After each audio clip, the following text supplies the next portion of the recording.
بسم اللہ الرحمن الرحیم بسم اللہ الرحمن الرحیم تنبیہان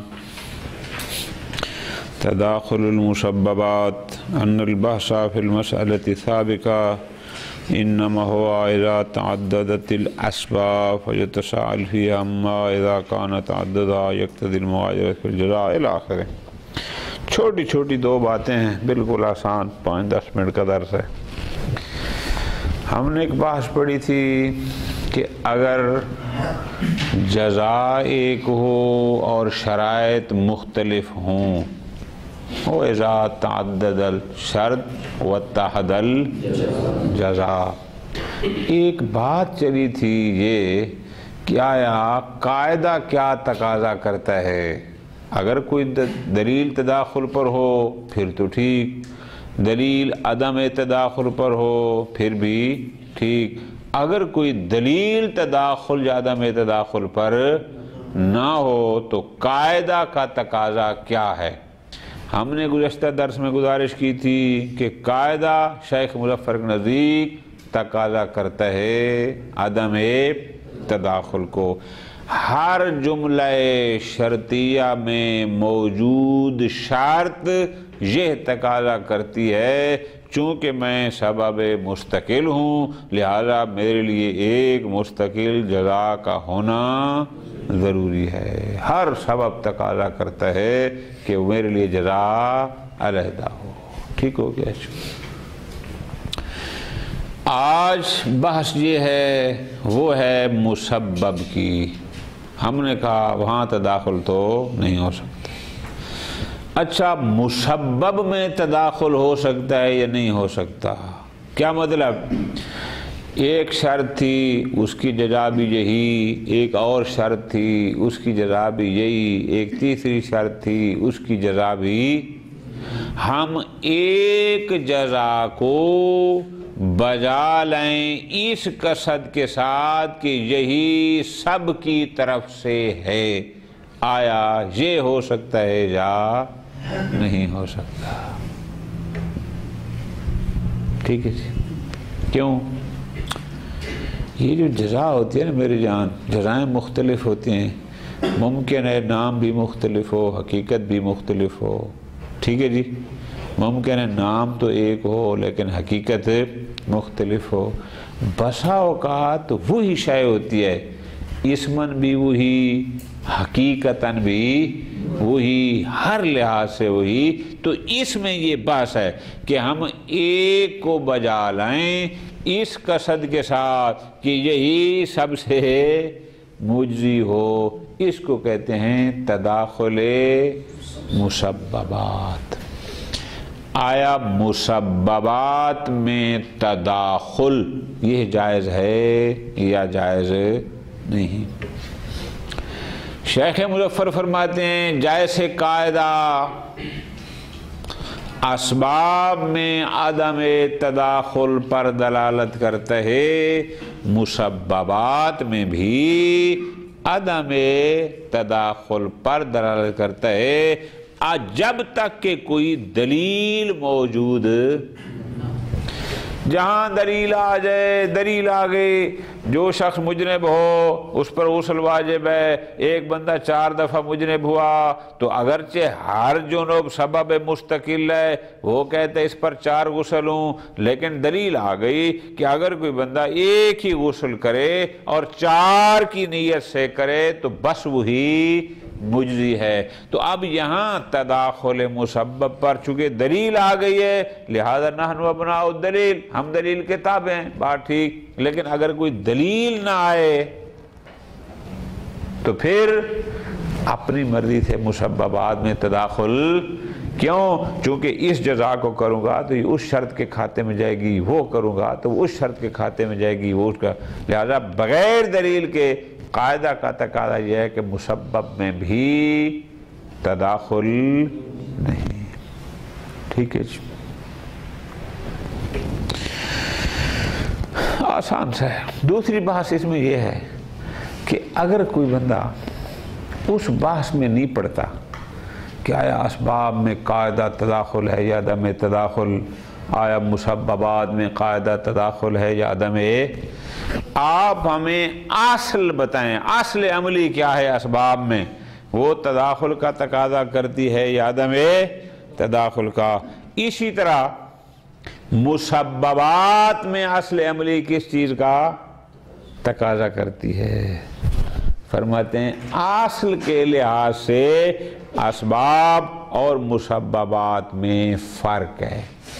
اچھا، اسباب میں اصل مقتضی تداخل ہے، مسببات میں اصل مقتضی عدم تداخل ہے۔ وہ کیوں جی؟ فرماتے ہیں اس لیے جب یہ ہو جائے تو یہ کرو، دوسری شرط نے کہا جب یہ ہو جائے تو یہ کرو، تیسری شرط نے کہا جب یہ ہو جائے تو یہ کرو، شرطیں بدلتی رہیں، جزا ایک ہی رہی۔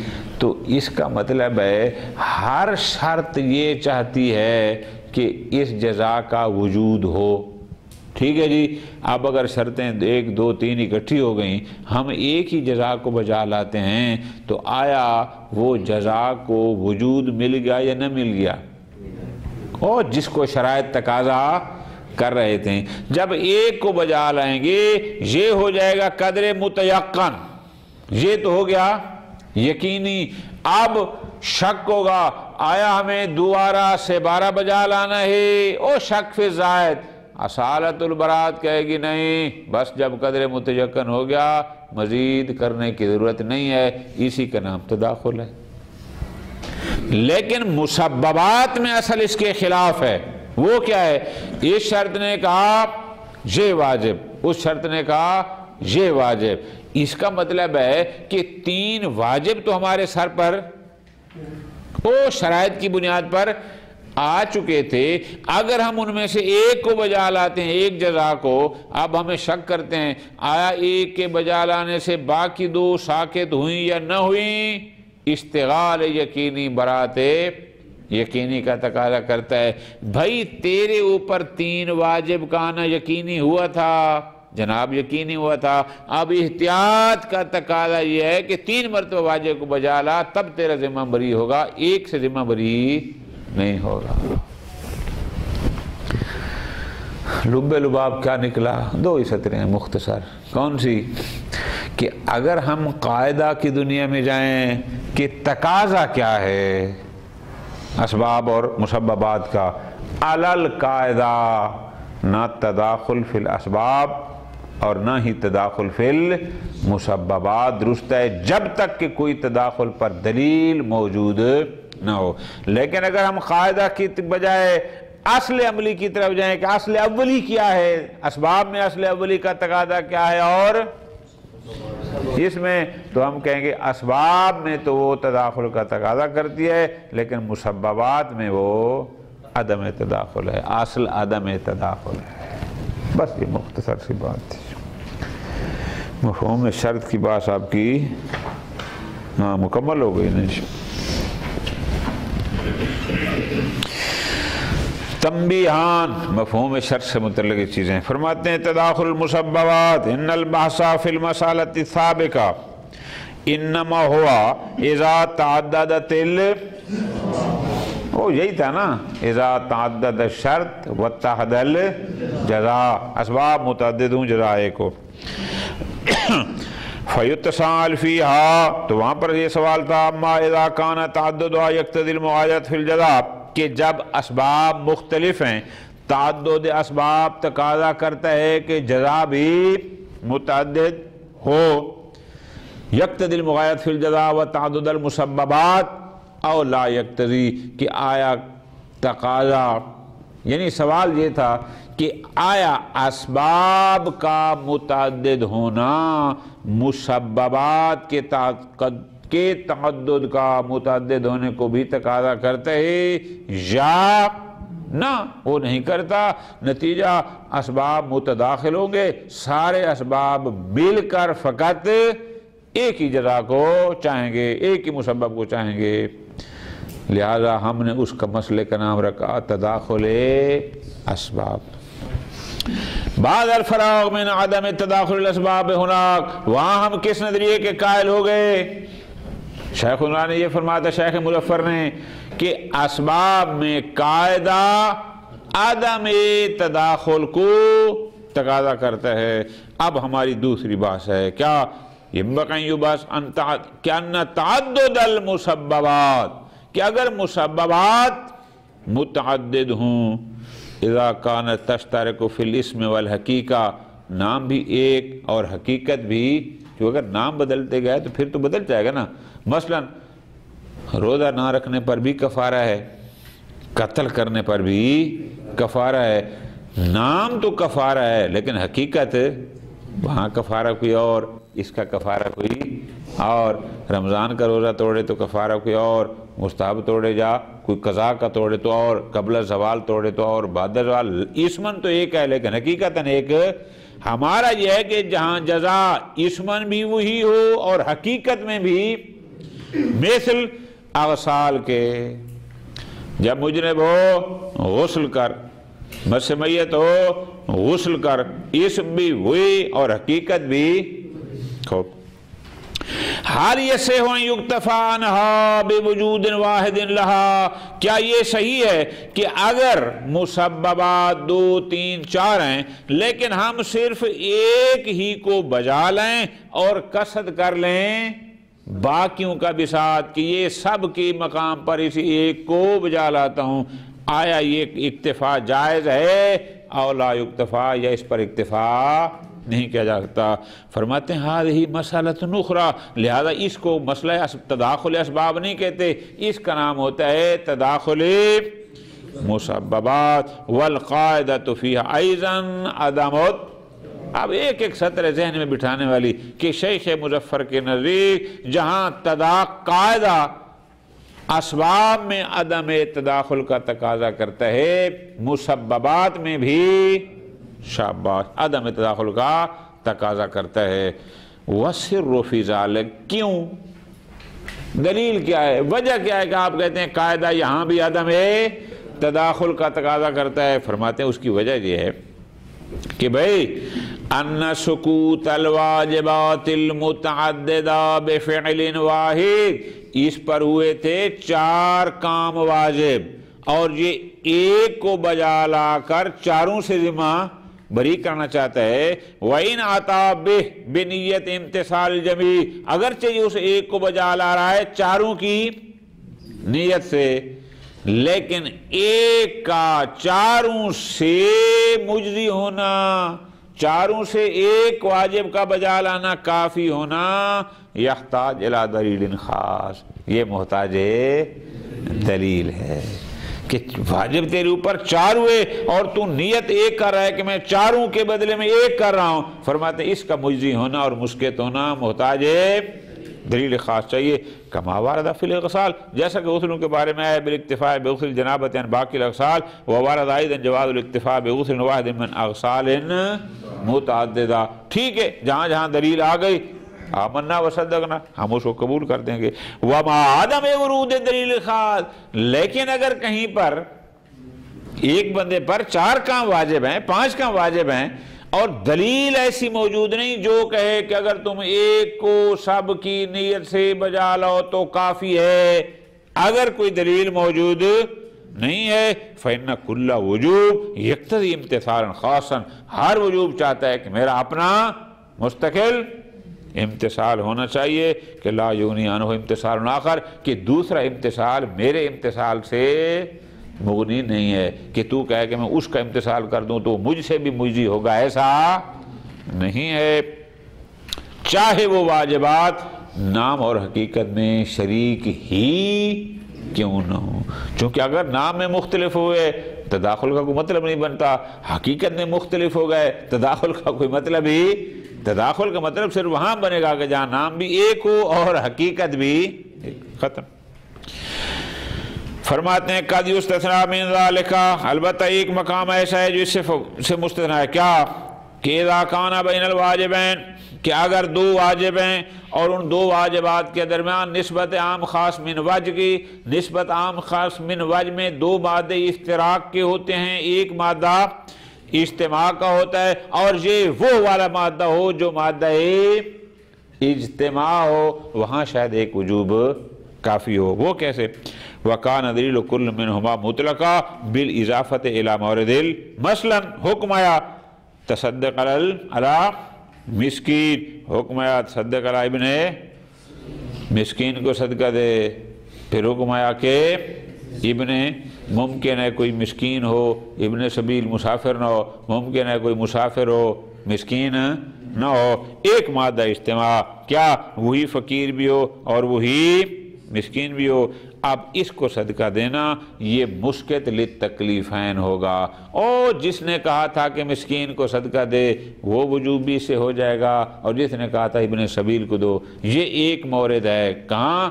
جہاں دو واجب ہوں، دو واجب کے درمیان نسبت عام خاص من وجہ کی ہو، اور جو مادہ اجتماع ہوتا ہے اس مادہ اجتماع میں ہم کہہ سکتے ہیں کہ یہ اس سے خاص ہے، لہذا جہاں ایک ہی دونوں سے مجزی ہوگا۔ العصر العملی فی المسالتین، مسئلہ تداخل اسباب اور مسئلہ تداخل مسببات میں قاعدہ کا تقاضا تو یہ تھا کہ عدم تداخل، لیکن اگر ہم ان قوانین کی طرف نہ جائیں، ہم اگر سوال کریں کہ اصل عملی کیا چاہتی ہے، اصل کا تقاضا، جیسے امور میں اصل ہوتے ہیں، اصل کیا ہے؟ فرماتے ہیں ان مقتضى العصر العملی عند شک فی تداخل الاسباب، اگر تداخل اسباب میں ہمیں شک ہو اور ہم قاعدہ کی طرف ہو جائیں، اصلی عملی کی طرف جائیں، تو وہ اس کا تقاضا یہ ہے کہ یہاں تداخل ہے۔ اچھا کیوں؟ لأن تاثیر سببین فی تکلیف واحد، اس نے بھی کہا تیرے اوپر وہ کام واجب ہے، دوسری شرط نے بھی کہا کہ تیرے اوپر وہ کام، دونوں نے مل کر ایک تکلیف، یعنی علیحدہ علیحدہ، اگرچہ یہ سبب مستقل تھا، وہ اس نے کہا واجب ہے، اس نے کہا واجب ہے۔ لأن تاثیر سببین فی تکلیف واحد متیقن، لہذا دو سببوں سے ایک واجب تیری گردن میں آنا یہ تو ہو گیا یقینی، اس میں تو کوئی شک نہیں ہے۔ لیکن شک ہوگا کہ آیا ایک سے بعد شک فی تکلیف فی تکلیف ثانی زائد، آیا دوسرا کوئی اور بھی میرے اوپر واجب ہے یا نہیں ہے؟ جہاں بھی شک فی الوجوب ہو وہاں ہوتی ہے اصالت البراء، ٹھیک ہے جی۔ وَبِعَكْسِهِ ہی فی مسئلہ تداخل، لیکن مسئلہ تداخل مسببات میں اصل عملی برات نہیں بلکہ احتیاط ہے، اس کے الٹ ہے۔ کیا؟ فَإِنَّ الْأَصْلَ يَقْتَضِي فِي عَدَمَ التَّدَاخُلِ، مسببات میں اصل عملی تقاضا کرتی ہے عدم تداخل کو، کما مرت الاشارہ، کیوں؟ لأنه بعد ثبوت التکالیف المتعددہ بتعدد الاسباب، بہت غور، ایک سبب آیا اس نے ایک چیز واجب کی، دوسرا سبب آیا اس نے بھی واجب کی، اب جب سبب دو تین آ گئے ہیں تو اس بندے کو یہ تو یقین ہو گیا چونکہ سبب تین آئے تھے تو میرے اوپر کام بھی تین واجب ہیں۔ یہ شک فی سقوط تکالیف ثابتہ لو فعل فعلا، اب جب ان میں سے یہ ایک کو بجا لاتا ہے تو ایک کو بجا لانے کے بعد اب شک کرتا ہے کہ بس ایک کے کرنے سے باقی دو بھی ساکت ہو گئے یا نہ ہوئے، تو قاعدہ کا تقاضا احتیاط ہے۔ فرماتے ہیں نا، جس وجوب کا تمہیں یقین ہے نا کہ تیرے اوپر واجب ہوا تھا، تو فرماتے ہیں وَمُقْتَضَى الْقَاعِدَةِ الاشتغال، اشتغال کیا یعنی احتیاط، کہ نہ تین واجب ہوئے تھے تینوں کر۔ کیا مطلب؟ کہ ان الاشتغال الیقینی یستدعی الفراغ، تمہیں یہ یقین ہے کہ تیرے اوپر تین کام واجب ہوئے تھے، جی وہ تو مجھے یقین ہے، کیوں؟ چونکہ سبب تین تھے، تو برات اب تیرا ذمہ تب بری ہوگا جب تو ان کو تین دفعہ بجا لائے گا، تب اشتغال یقینی مقتضی برات یقینی ہے فلا یکتفا بفعل واحد فی مقام الامتثال، لہذا ایک کام کر کے تو کہے کہ باقی دو سے بھی یہ مجزی ہوں، فرماتے ہیں مقام امتثال میں ایک عمل پر اکتفا کرنا جائز نہیں، بلکہ تمہیں اتنے ہی کرنے ہوں گے۔ وصلی اللہ علی محمد وعلیہ